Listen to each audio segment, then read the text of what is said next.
Hello दोस्तों, नमस्कार। मैं विकास अपने यूट्यूब चैनल सफलता विद विकास पर आप सभी दोस्तों का स्वागत करता हूं। आज आप सभी के लिए लाए हैं प्रकाश के अपवर्तन का गुण। तो आइए देख लेते हैं क्या होता है प्रकाश के अपवर्तन का गुण।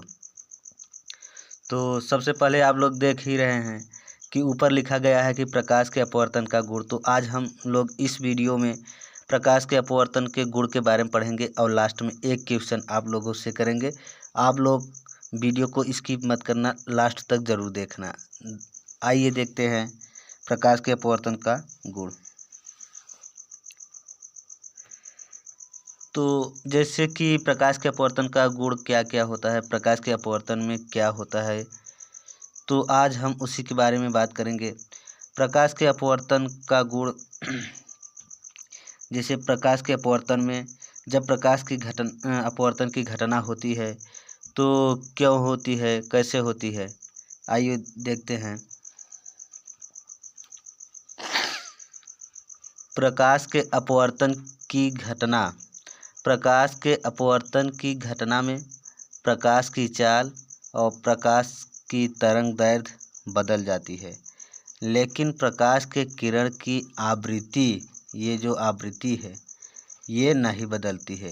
एग्ज़ाम में कॉम्पिटिटिव लेवल एग्ज़ाम में कई बार पूछा है, ऑब्जेक्टिव टाइप क्वेश्चन जैसे बनाता है ना, तो कई बार पूछा कि प्रकाश के अपवर्तन में क्या अपरिवर्तित होती है, क्या अपरिवर्तित होती है। तो प्रकाश के अपवर्तन की घटना में आवृत्ति जो होती है वो नहीं बदलती है, प्रकाश की चाल बदल जाती है, प्रकाश की तरंग दैर्ध्य बदल जाती है, लेकिन आवृत्ति नहीं बदलती है, आवृत्ति नहीं बदलती है। तो ये रहा पहला गुण। प्रकाश के अपवर्तन की घटना में प्रकाश की चाल बदल जाती है, प्रकाश की तरंग दैर्ध्य बदल जाती है, लेकिन प्रकाश की जो आवृत्ति है, फ्रिक्वेंसी है, वो नहीं बदलती है। प्रकाश की जो आवृत्ति है वो नहीं बदलती है, वो जैसा कि तैसा ही रहती है। तो समझ में आया? आइए और देख लेते हैं।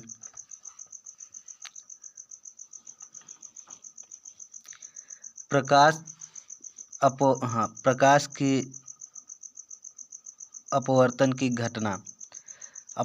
घटना प्रकाश के किरणों की अलग अलग माध्यम में अलग अलग चाल होने के कारण होती है।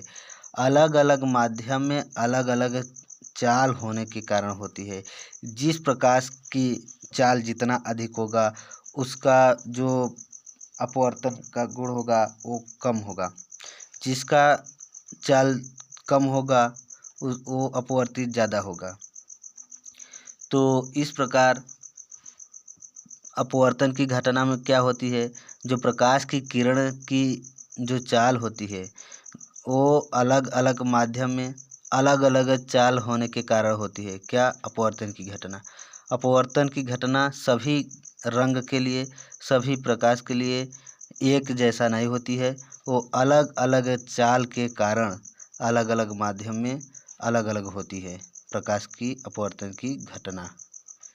तो समझ में आया?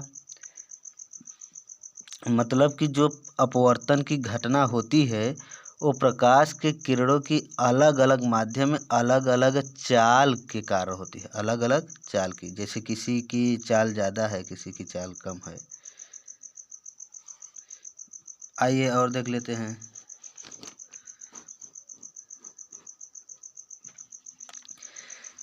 जब प्रकाश किरण विरल माध्यम से सघन माध्यम में प्रवेश करती है, विरल माध्यम से सघन माध्यम में प्रवेश करती है तो अभिलंब की ओर मुड़ जाती है। किसकी ओर? अभिलंब की ओर, मतलब अभिलंब की तरफ। कब?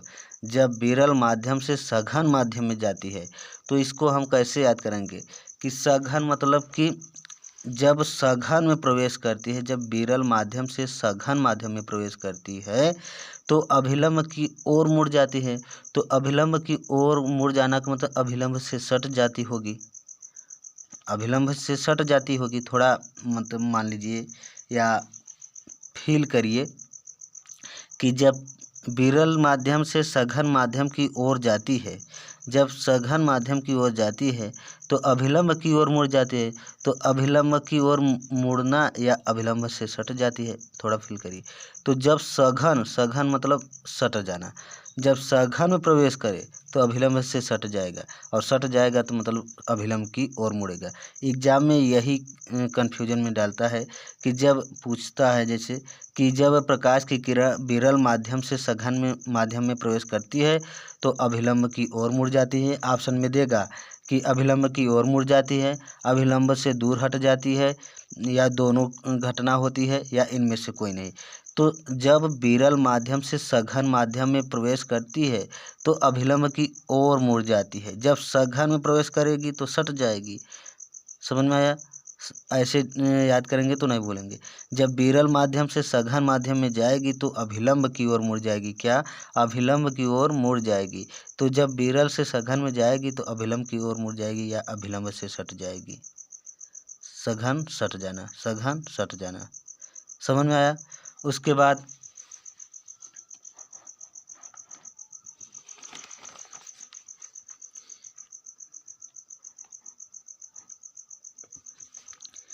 जब प्रकाश किरण सघन माध्यम से विरल माध्यम में जाती है, जब प्रकाश किरण सघन माध्यम से विरल माध्यम में जाती है या प्रवेश करती है तो अभिलंब से दूर हट जाती है। क्या? अब अभिलंब से दूर हट जाती है। कब? जब सघन माध्यम से विरल माध्यम में प्रवेश करती है। जब सघन माध्यम से विरल माध्यम में प्रवेश करती है तो अभिलंब से दूर हट जाती है, अभिलंब से दूर। तो जब विरल मतलब होता है कि थोड़ा गैप या दूर दूर, विरल मतलब थोड़ा दूर दूर। तो विरल में जब विरल माध्यम में जाए तो अभिलंब से दूर हटे, जब विरल माध्यम में जाएगा तो अभिलंब से दूर हट जाएगा, और जब सघन माध्यम में जाएगा तो अभिलंब की ओर मुड़ जाएगी। आई होप आप लोगों को समझ में आ गया होगा। और एक क्वेश्चन आप लोगों से कि अपवर्तन किसे कहते हैं? अपवर्तन किसे कहते हैं? कमेंट बॉक्स में ज़रूर लिखना, और अपना विचार कमेंट बॉक्स में ज़रूर लिखना। यदि मेरा वीडियो आप लोगों को समझ में आया हो तो इस वीडियो को ज़्यादा से ज़्यादा शेयर करिएगा, और इस परिवार से जुड़े रहने के लिए इस चैनल को सब्सक्राइब ज़रूर कर लीजिएगा। धन्यवाद।